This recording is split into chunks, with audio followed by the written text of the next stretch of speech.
pois por muitos anos ele serviu como tutor e mentor do imperador Nero, há especulações que ele era proibido de ensinar filosofia ao futuro tirano imperador. Embora existam evidências de que Sêneca tenha exercido alguma influência moral positiva sobre o jovem imperador perturbado, seus contemporâneos da época achavam estranho que um filósofo servisse como o braço direito de alguém com uma reputação tão negativa. Nero era tão ruim que Sêneca foi descrito como tutor de tirano, e no fim, o aluno assassinou o professor. Essa história serve como uma reflexão sobre as pessoas com as quais escolhemos trabalhar, conviver e dividir nossas vidas, mesmo que indiretamente. E para nossas ações, não é porque não temos retorno imediato de uma ação ruim ou mal pensada que não colheremos mais para frente suas consequências.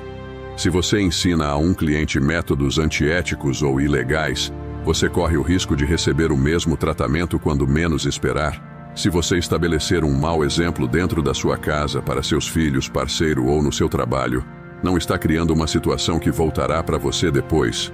O ditado que diz: tudo o que vai e volta, é o conceito de karma, que foi originado no Oriente, nos alerta sobre essa dinâmica. Sêneca pagou um preço por ter sido professor de Nero, e sua hipocrisia, independentemente de ser proposital ou não, teve consequências caras. Lhe custou a vida. E o mesmo princípio se aplica a todos nós. Vontade. 10. Como você pode saber, se nunca foi testado? Eu te considero desafortunado porque nunca viveste um infortúnio. Passaste pela vida sem um adversário. Ninguém jamais pode saber do que és capaz, nem mesmo tu. Sêneca. A maioria das pessoas que enfrentam tempos difíceis na vida valorizam essas experiências e até as exibem com honra. Aqueles foram grandes dias, dizem, mesmo que agora desfrutem de uma vida mais confortável. Foi a melhor coisa que já me aconteceu. Ou, eu não mudaria nada naquilo. Por mais duros que esses períodos tenham sido, eles foram, em última análise, experiências de formação, que tornaram essas pessoas quem elas são. Há um outro benefício que pode ser extraído do chamado infortúnio. Ter enfrentado e sobrevivido a situações difíceis na vida nos traz uma compreensão mais profunda da nossa capacidade, da força interna que temos de superação. Passar por uma prova de fogo é fortalecedor, porque você sabe que, no futuro, pode sobreviver a adversidades similares. O que não me mata, me fortalece, disse Nietzsche. Portanto, se hoje as coisas parecerem tomar um rumo desfavorável, ou se você estiver enfrentando algumas dificuldades, não se preocupe. Essa pode ser uma daquelas experiências na vida que nos moldam nosso caráter e que mais tarde você compreenderá que não seria possível atingir seu objetivo sem passar por isso antes. 11. Caráter é destino. Cada pessoa adquire seu caráter, mas seus papéis oficiais são designados pelo acaso. Deves convidar alguns para a tua mesa porque são merecedores, outros porque podem vir a merecê-lo. Sêneca. No processo de contratação somos avaliados por nosso currículo. É avaliado onde estudamos. Qual importância tem essa instituição de ensino? Quais foram as experiências profissionais e o tempo que desempenhou em cada uma? Isso acontece porque o sucesso passado pode ser um indicador de sucessos futuros. Mas é sempre assim na vida. Há muita gente que teve sucesso graças à sorte. Muitas vezes, embora tenha estudado em uma excelente instituição, não era um aluno dedicado. Ou o trabalho pode ter sido uma indicação direta e não resultado de competência. E quanto a uma pessoa jovem que ainda não teve oportunidade de construir uma experiência profissional, ela deve ser considerada imprestável? Claro que não. É por isso que caráter é um parâmetro muito melhor para um homem ou uma mulher. Não apenas para empregos, mas para amizades e relacionamentos, para tudo na vida. O caráter do homem é o seu destino. Quando você deseja melhorar sua posição na vida, caráter é a melhor alavanca. Talvez não a curto prazo, mas sem dúvida a longo prazo será. E o mesmo se aplica às pessoas que você convida para entrar na sua vida. 12. Reinicie sua vida. Teus princípios não podem ser extintos a menos que apagues os pensamentos que os alimentam, pois está sempre em teu poder reacender novos. É possível começar a viver de novo. Vê as coisas de forma diferente como fazias outrora. É assim que se reinicia a vida. Marco Aurélio. Errar, falhar, Se frustrar ou fracassar não significa estar condenado a permanecer no erro. Todos nós erramos, todos nós já fracassamos em nossas vidas. Mas alguns de nós não conseguem perdoar a si mesmo e vivem carregando esse erro por toda a vida, como se todas as suas ações já fossem pré-definidas por esse erro. O que devemos lembrar é que, não importa o que aconteça, não importa como nossa atitude foi decepcionante no passado, os próprios princípios permanecem inalterados. Podemos retornar e abraçá-los a qualquer momento. O que aconteceu ontem, o que aconteceu 5 minutos atrás, é o passado. Podemos reacender nossos pensamentos e recomeçar sempre que quisermos. Qual sonho você tinha que deixou para trás? Ter um carro, ter uma família, fazer uma viagem, ter uma profissão, ter seu próprio negócio? Por que não fazer isso agora mesmo? Reinicie sua vida. Volte a sonhar, a planejar. Volte a viver. E se você gostou desse vídeo, não deixe de compartilhar com um amigo que precisa. Nos ajude a espalhar esse conhecimento milenar. O estoicismo contém parte da maior sabedoria na história mundial. É visto como ferramenta na busca do autocontrole, da perseverança e da sabedoria. Muitas das grandes mentes da história não só compreenderam o estoicismo pelo que ele realmente é, mas elas também o procuraram, como George Washington, Adam Smith, Thomas Jefferson, atletas, CEOs e grandes artistas da atualidade. Cada um deles leu, estudou, citou ou admirou os estoicos. Os estoicos acreditavam que, quando controlamos nossas percepções, se torna possível encontrar clareza mental, na orientação das ações para agirmos de forma eficaz e a vontade alinhada para encontrarmos sabedoria e perspectiva para lidar com qualquer coisa que o mundo nos apresente. Eles acreditavam que, fortalecendo a si mesmos através dessas disciplinas, poderiam cultivar resiliência, propósito e até alegria. Neste vídeo, vamos explorar 12 lições que trazem as 3 disciplinas do estoicismo: percepção, ação e vontade.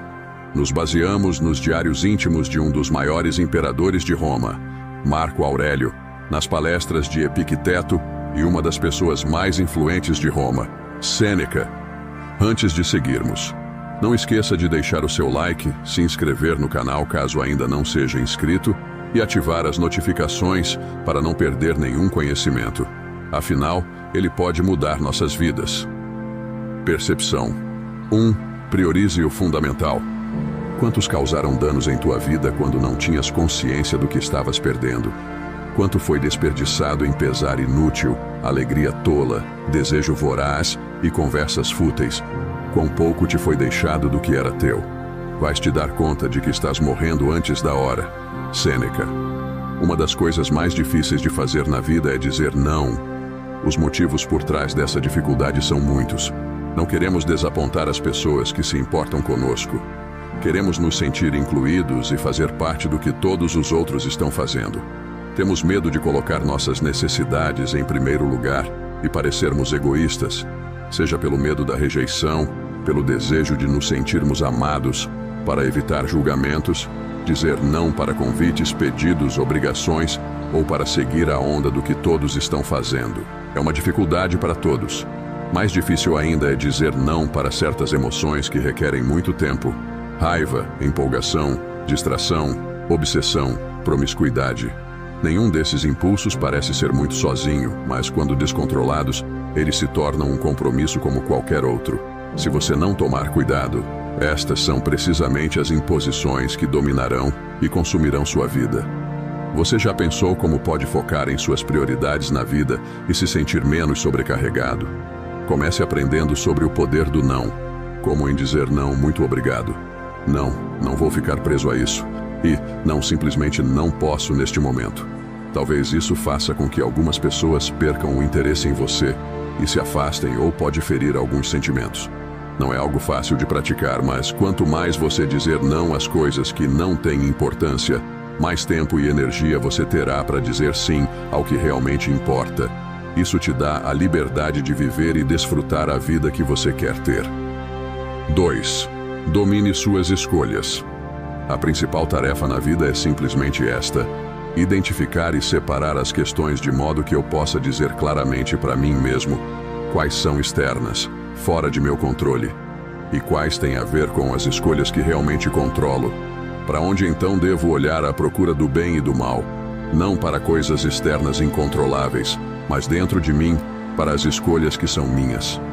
Epicteto. A prática mais importante na filosofia estoica é poder distinguir entre o que podemos mudar e o que não podemos. Aquilo sobre o que temos influência e aquilo sobre o que não temos. Se um show é adiado por causa das condições do clima, você pode gritar o quanto quiser com a moça da bilheteria. Isso não vai fazer a tempestade parar. Não importa o quanto você deseje, você não consegue mudar sua altura, ou nada fará com que tenha nascido em outro país. Por mais que tente, você não pode fazer alguém gostar de você. Além disso, o tempo que perdemos tentando controlar essas situações é o tempo que não usamos para mudar as coisas que temos controle. A prece da serenidade representa muito bem isso. Deus, concedei-me a serenidade para aceitar as coisas que não posso mudar, a coragem para mudar as coisas que posso e a sabedoria para distingui-las. Ninguém pode mudar o abuso que sofreu na infância, nem desfazer as escolhas do passado ou os danos que causaram. Mas todos podemos mudar o futuro através do poder que possuímos de escolher no presente momento. Como disse Epicteto, eles podem controlar as escolhas que fazem neste momento. O mesmo se aplica a nós. Podemos ter mais controle de nosso dia com um exercício simples, pensando no que podemos controlar e o que não podemos. O que não podemos controlar, nós aceitamos. O que podemos controlar, revemos como estamos agindo em cada situação. Dessa forma seremos mais felizes e também teremos uma nítida vantagem sobre as pessoas incapazes de perceber que travaram uma batalha impossível de ser vencida. 3. Liberte sua mente. Compreende finalmente que tens algo em ti mais poderoso e divino do que aquilo que causa as paixões físicas e te manipula como um mero fantoche. Que pensamentos ocupam minha mente agora? Não será medo, desconfiança, desejo ou algo semelhante? Marco Aurélio. Considere todos os interesses que disputam um segundo de sua atenção ou uma parte do seu bolso. A mídia está criando narrativas para provocar indignação e raiva. Especialistas em alimentos estão trabalhando para criar produtos para estimular nossas papilas gustativas. Engenheiros do Vale do Silício estão projetando aplicativos tão viciantes quanto jogos de azar. Quantas vezes você corre para comprar um lançamento imperdível? Essas são apenas algumas das tentações e influências que nos afetam, nos distraindo do que é verdadeiramente importante. Na época de Marco Aurélio, não tinha internet e muitos desses excessos que temos hoje. No entanto, ele também conhecia muitas distrações. As exigências intermináveis de trabalho, o medo, a desconfiança, a fofoca e o desejo. Todas as pessoas são influenciadas por essas forças, tanto internas quanto externas, que ganham cada vez mais força e são difíceis de resistir. O estoicismo nos ensina a prestarmos atenção em nossas influências e não sermos mais um entre a multidão. Viktor Frankl, o psicólogo que sobreviveu ao Holocausto, afirmou em seu livro A Vontade de Sentido: o homem é empurrado por impulsos, mas puxado por valores. Esses valores e a consciência interior nos impedem de sermos levados pela multidão. Sem dúvida, prestar atenção é algo que requer esforço e consciência, mas isso não é melhor do que ser controlado como uma marionete. 4. Reconheça sua capacidade. O trabalho apropriado da mente é o exercício de escolha, recusa, anseio, repulsa, preparação, objetivo e consentimento. O que pode então comprometer e impedir o funcionamento apropriado da mente? Nada, senão as decisões deturpadas tomadas por ela própria. Epicteto. Epicteto ressalta a impressionante capacidade mental que foi dada a todos nós. Mesmo que algumas pessoas sejam mais inteligentes que outras, o que nos diferencia é apenas o quanto cada um desenvolve essa capacidade. Alguns tiveram cenários e ambientes mais adequados, acesso à educação, segurança, família estruturada, e outros não tiveram todo esse conforto. Independentemente disso, todos temos a mesma ferramenta poderosa, capaz de funcionar de maneira eficaz. Nossa mente é uma força inata, cujo trabalho adequado envolve a capacidade de fazer escolhas, rejeitar